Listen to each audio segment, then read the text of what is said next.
딥페이크 포르노로 순환을 겪고 있는 세계 최고 팝스타 테일러 스위프트가 미국 대선판을 뒤흔드는 빅카드로 부상하고 있습니다. 특히 이 스위프트의 동갑내기 연인인 풋볼 선수 트래비스 켈시의 소속팀인 캔자스시티 치프스가 오는 11일 미국 네바다주 라스베가스에서 열리는 미국 프로풋볼 그리고 NFL 챔피언 결정전 슈퍼볼에 진출을 하면서 이 스위프트의 관전 여부가 초미의 관심사로 떠올랐습니다.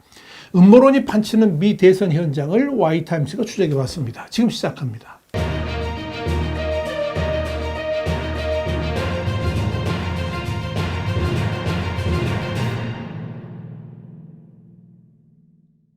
영국의 가디언지는 현지 시간으로 1일자 오피니언 면을 통해서 테일러 스위프트가 미국 대선의 분위기를 좌우할 중요한 변수로 떠오르면서 딥페이크 영상의 생성에 대해서는 물론이고 스위프트의 대선 영향력과 관련해서 다양한 음모론들이 광범위하게 퍼지고 있다 그러면서 이 스위프트가 음모론의 표적이 된 데는 중요한 이유가 있으며 스위프트가 이러한 음모론의 희생자가 된 것은 결코 우연이 아니다 이렇게 보도했습니다. 사실 35살 여가수가 미국 대통령 선거 전에 중대 변수로 떠오른다는 것, 이건 전례 없는 일이라고 할 수 있을 겁니다. 이와 관련해서 뉴욕타임스는 현지 시간으로 31일 스위프트가 올해 대선에 대해서 한마디 말도 하지 않았지만 슈퍼스타인 스위프트가 바이든 대통령을 지지할 수 있다는 단순한 전망만으로도 폭스뉴스의 보수주의자들을 히스테리적인 분노로 몰아넣었다 이렇게 전했습니다.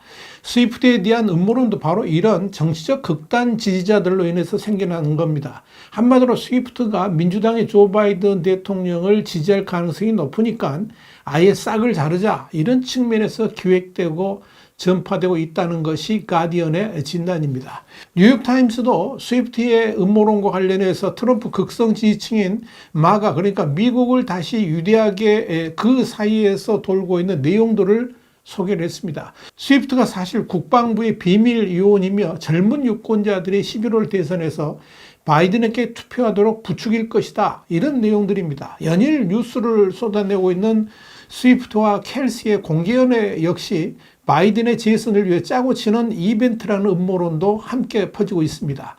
가짜 커플이라는 겁니다. 팍스뉴스 진행자 제시 워터스는 1월 중순 방송에서 스위프트가 정부의 심리전 자산이다 이런 음모론을 제기하기도 했습니다. 그는 흥행 열풍을 일으킨 스위프트의 LS 콘서트 투어가 국방부의 도움을 받은 것일 수도 있다 이런 취지의 주장을 펴면서 그녀가 왜 어떻게 이렇게 폭발적인 인기를 얻는지 궁금해한 적이 있느냐 이렇게 음모론에 불을 지폈습니다. 그런데 흥미로운 것은 트럼프 지지자 상당수가 이 같은 주장을 사실처럼 받아들이고 있다는 점입니다.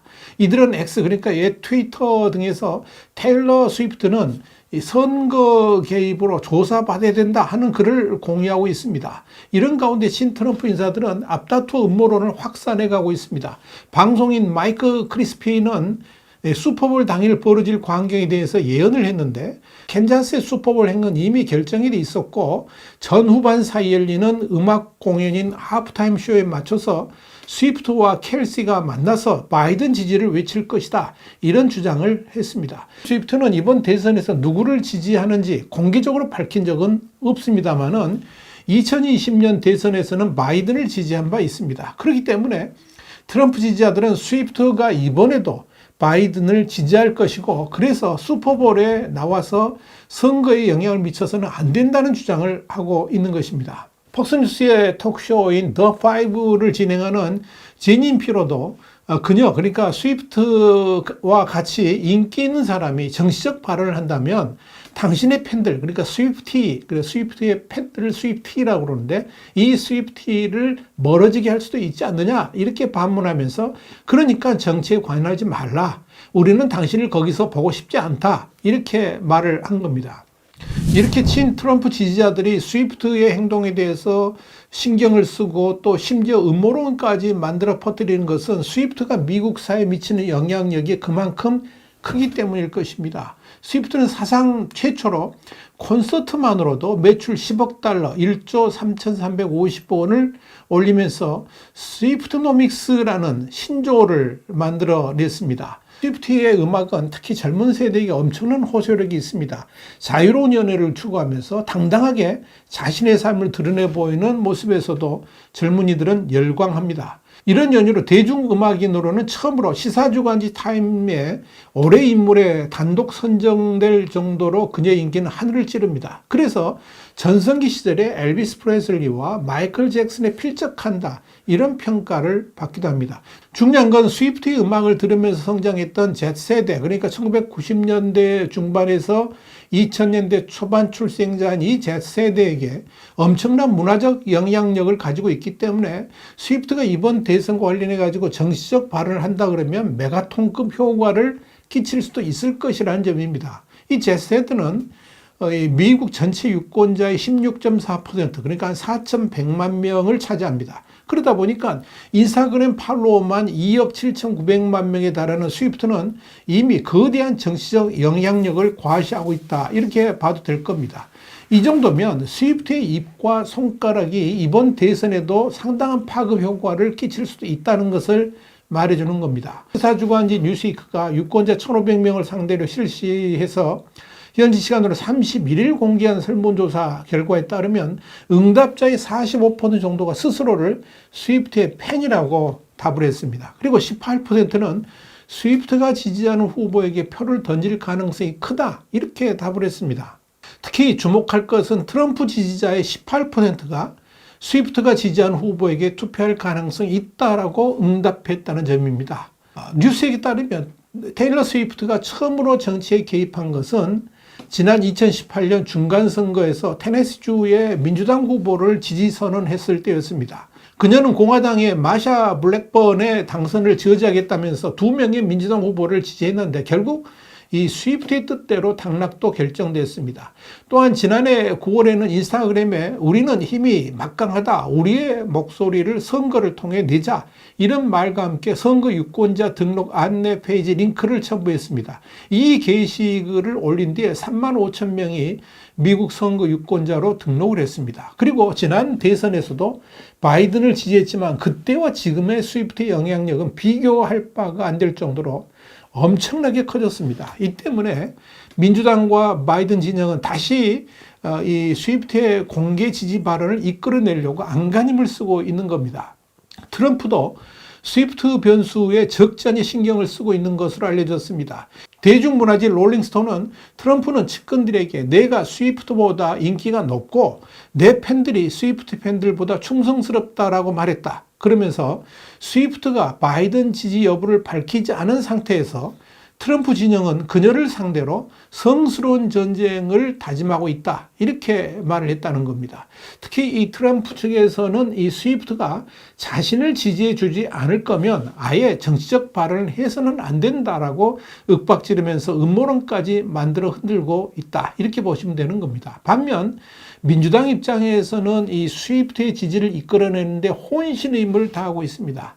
민주당 유력 정치이자 차세대 주자로 거론되고 있는 게빈 뉴섬 캘리포니아 주지사는 스위프트가 2024년 대선에서 바이든 진영의 핵심 전력이 될 수 있다, 이렇게 말을 했습니다.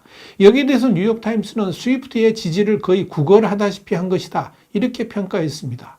바이든 캠프는 정체된 지지율 상승을 위한 긴급 처방으로 바이든을 스위프트의 순회 공연인 에라스 투어에 깜짝 등장시키는 방안도 검토한 것으로 알려졌습니다. 특히 여론조사에서 트럼프에게 밀리는 바이든 진영은 테일러 스위프트가 낙태의 자유뿐만 아니라 소수자 인권 등의 의제에 대해서 공개적으로 지지 발언을 해왔다는 점에서 이 여성들이 민감하게 받아들이는 낙태권 문제하고 테일러 스위프트를 묶는 전략을 사용하려고 하고 있습니다. 만약 테일러 스위프트하고의 연대가 성사된다면 선거 캠페인에 커다란 탄력을 받을 수 있을 것으로 민주당은 기대를 하고 있습니다.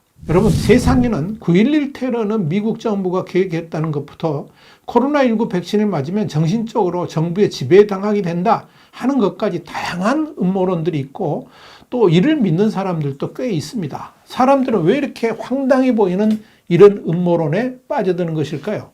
여기에 대해서 미국 에모리 대학의 쇼나 보우스 연구원 팀은 지난해 6월 27일 미국 심리학회 학술지인 심리학회보에서 전반적으로 사람들이 음모론을 믿게 된 동기는 자신이 처한 환경을 이해하고 안전하다고 느끼고 싶은 욕구, 그리고 자신이 속한 커뮤니티가 다른 커뮤니티보다 우월하다고 느끼고 싶은 욕구 때문인 것으로 나타났다라고 밝혔습니다. 이 연구에서는 또 음모론을 강하게 믿는 사람은 불안하고 편집증적이고 감정적으로 불안정하고 충동적이고 의심이 많고 위축되고 자기중심적이고 개팍할 가능성도 높다라고 정리했습니다. 한국도 지금 음모론이 판치입니다. 그런데 흥미로운 것은 음모론일수록 구체적인 근거를 들이댄다는 점입니다. 그러나 담론이 구체성을 띈다고 해서 실제 발생할 확률까지 높은 것은 아닙니다. 그럴싸한 이야기에 빠지는 편향, 바이어스가 이 음모론을 만들어내고 또 증폭시키는 원동력이 되고 있는 겁니다. 브로네르 교수는 알 권리, 말할 권리, 결정할 권리라는 참여민주주의의 세 가지 요체가 사람을 잘 속게 하고 결과적으로 민주주의를 위기에 빠뜨리는 역설을 지적을 했습니다. 음모론과 가짜뉴스를 퍼뜨리는 사람들은 흔히 의심할 권리를 내세워서 무지에 근거한 논증이다, 이런 궤변을 늘어놓곤 합니다. 가령 A가 위험하다는 근거를 내놓는 것이 아니라 A가 위험하지 않음을 입증하라 하고 요구하는 식입니다. 광우병 기담 등이 대표적인 사례죠. 분명한 것은 정치 팬덤에 엎인 선동과의 음모론이 득세를 한다면 민주주의는 고사를 한다는 점입니다. 페리클레스의 리더십으로 번영하던 아테네 민주정은 순식간에 참주들이 활개치는 폭민정으로 전락했습니다. 군중을 선동해서 민회를 장악했던 포퓰리스트들이 법과 정의를 파괴한 폭민 통치로 고대 아테네를 망가뜨렸기 때문입니다. 윤평중 한신대 교수는 한 칼럼에서 이런 말을 했습니다. 파당적 언론들은 음모론을 더욱 부풀린다 그러면서 정보혁명이 증폭시킨 가짜뉴스의 바다에는 남을 해코지 않은 인간성의 그늘이 자리한다. 음모론과 허위정보를 바로잡지 않고서는 좋은 나라와 성숙한 삶은 실현되지 않는다. 그렇게 말했습니다. 전적으로 여기에 동감을 합니다. 한국이나 미국이나 음모론이나 폭민정에 맞서 싸워야 합니다. 특히 맹목적 정치 팬덤과 결탁한 음모론은 열린 사회의 적이라는 점을 잊지 말아야 될 것입니다. 아마도 스위프트를 겨냥한 음모론적 공격은 역풍을 불러올 수 있을 겁니다. 여기에 대해 트럼프 전 대통령 재임 당시에 백악관 전략소통국장을 지냈던 엘리사 페라그리프는 소셜미디어 X에 공화당원들은 20년 동안 일반 유권자 투표에서 승리하지 못했기 때문에 이제 지구상에서 가장 사랑받는 팝스타 중 한 명을 공격하는 새로운 전략을 시도하고 있다라고 지적을 했습니다. 이 말을 미국이나 한국 모두 잘 새겨드려야 될 것입니다. 와이타임 장세 분석이었습니다. 감사합니다.